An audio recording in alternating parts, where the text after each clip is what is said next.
Well, of course, education has been underfunded for years.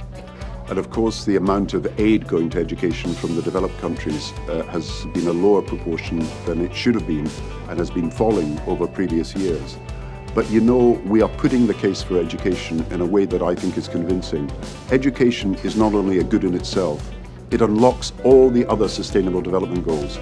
So education unlocks our health goal because infant mortality and maternal mortality is far higher amongst uneducated girls and women than it is amongst educated women.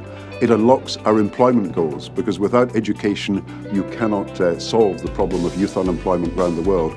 It unlocks our quality of life goals, environmental goals, because education is about how we build a better society. So education, I think, is the weapon that unlocks all the other sustainable development goals, and that's why it needs the priority that it hasn't had in previous years but must have now. Now, obviously, if you see suffering at first hand and you see a child who could be rescued from death by an intervention in health, you will want to give that money to health, and we want people to do so.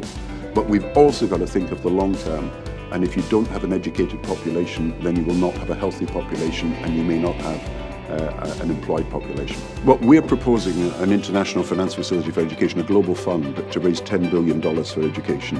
And we believe that even in a world where you've got protectionism and you've got nationalism and you've got, if you like, conflict between some of the major powers over trade, over currency, over other things, we can still persuade people that the one international language that you can understand is the cry of a child. The one international language that everybody can unite on is the needs of a child. And if we can get that across to people, I think we can build this new global fund and prove in a world where cooperation has diminished that cooperation to get education moving forward can actually work. So this is a test of whether in a difficult world you can get cooperation for education because children and their future are so important.